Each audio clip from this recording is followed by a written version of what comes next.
This would be the first time that I have ever cried in a trailer. It speaks to the heart of the journey, the eye of the storm. Who's going to live? Who's alive? And do all of these precious moments even matter? Or is it all for naught? People can swing swords, steal kisses, and fall in love, and still one day, murder.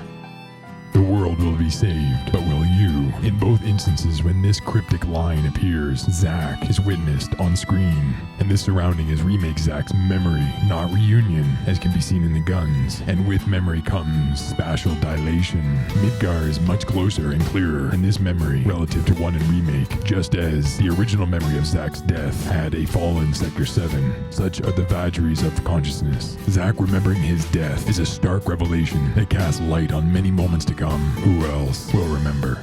Biggs returned with his arm intact. What does he remember after Goldnorm touched his chest for eyelights to flutter open? Though it seems this survivor is talking about the deaths of beloved heroes, he does not explicitly state those whose faces are crossed out are dead, nor do we mass benign gods know who owns the red marker that so made these crosses. It could even be Biggs. And another foreshadow, prominently featured next to the wanted list, is a loveless poster to play at Gold Saucer as well as in Midgar. To play one person on that list was to be the star in.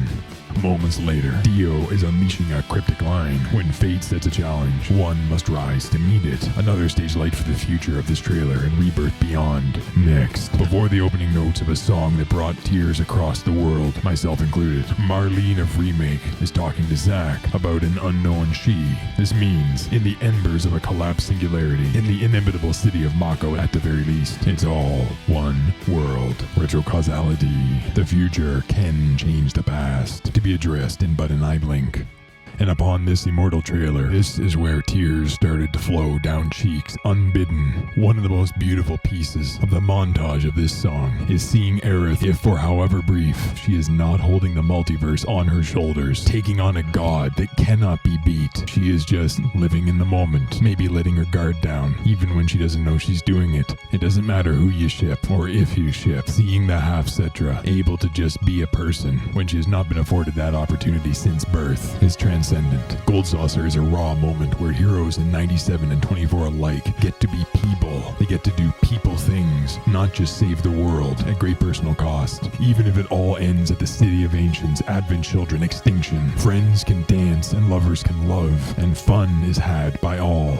And the stage lights of Foreshadow blink brilliantly on the rose by any other name. Jessie Raspberry lives. Destiny can be changed. Choices do matter. And if she lives, who else might live?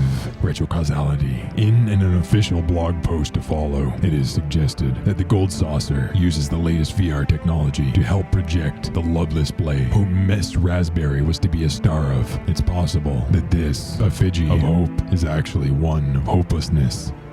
However, it behooves me to point out one small detail. As Miss Raspberry dances, there are orbs alighting upon her skin. These orbs cannot be seen on any of the other dancers unless they should pass near Jessie. These same orbs play upon Aerith as she sings, and Aerith is not VR. It's very possible that we are being told that yes, we are looking at a VR projection, but Jessie is not that projection. It is the other dancers that are on stage with her. We shall see. But to get the hopes up that this might be true is a very scary prospect. This grim reality being suggested is the idea that destiny can be changed, an illusion. All the laughs, tears, loves, kisses, all the relationships, is it all for naught? This song and the nature of how it begins and ends is an emotional roller coaster addressing this very question. And notice when Aerith sings, "I won't say it was fate," this is when Jessie returns on screen. A chilling notion, because it was not Jessie nor Wedge's fate to die. The stars themselves, the whispers, had to embody to murder them. This is possibly the most poignantly emotional question of all of Remake and Rebirth in the trilogy overall. Can one choose their destiny, or does one have to walk in the footprints that are already there? Either way, Gold Saucer is that one night in 97 and 24 where the answer does not matter. Innocence will resound. This scene in this song hits very hard. Sephiroth in Nibelheim's fires, with soft eyes almost bleeding. Can Watashi Sephiroth be reasoned with, or is that an illusion?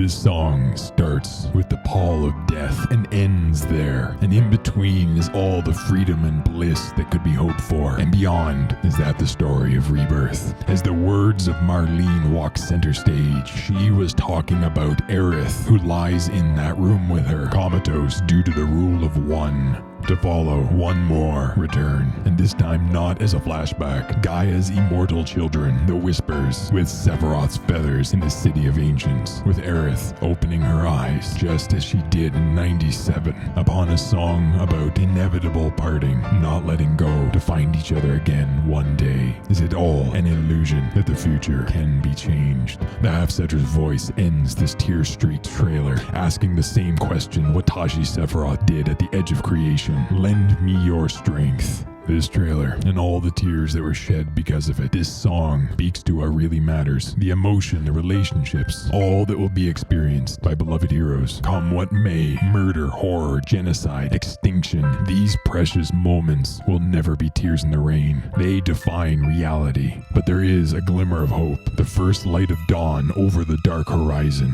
These past nearly 4 years, it's all one symphony. As the follow-up trailer, a crossover with Apex Legends, begins exactly where the 25th anniversary trailer did, with one small change. The future can change the past. Retro causality, for better or worse. But this would mean that choices do matter, infinitely so, even if at first it seems horribly powerful forces have crushed their ability to do so. So let's go back in time.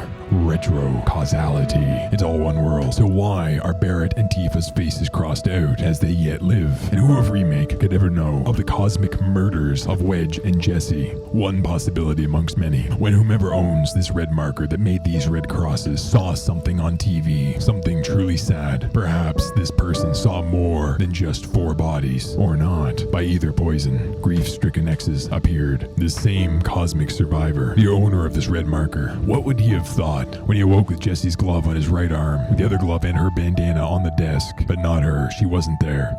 And Wedge, no one's seen him since he went up to Shinra Tower. What would Biggs think, considering these circumstances? These are just a couple of very many possibilities.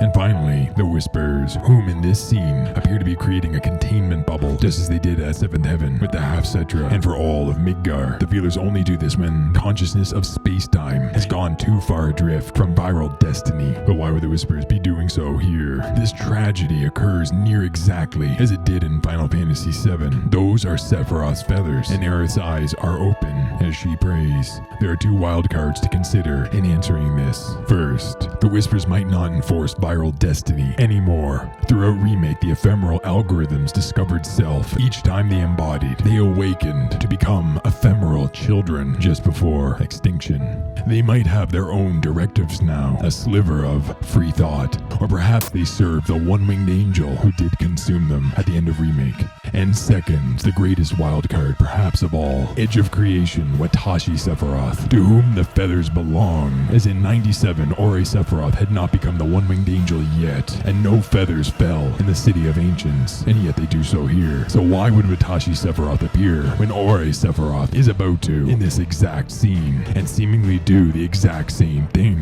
murder? And why would what few Whispers are left care about which Sephiroth is there when they completely ignored Watashi Sephiroth in Remake, even when he directly messed with Cloud's consciousness? Perhaps destiny cannot be changed. Perhaps Sephiroth cannot be beat. But there is more than one first soldier. The very first question asked in the first trailer: what is Sephiroth's endgame? What is Watashi Sephiroth's endgame? He is the greatest threat Gaia could ever know. He is consumed by fear and hatred, but for one eye in the storm, just like this trailer, whether by destiny, fate, or chance, could his nefarious need to draw Cloud closer mean he is willing to cross swords with himself?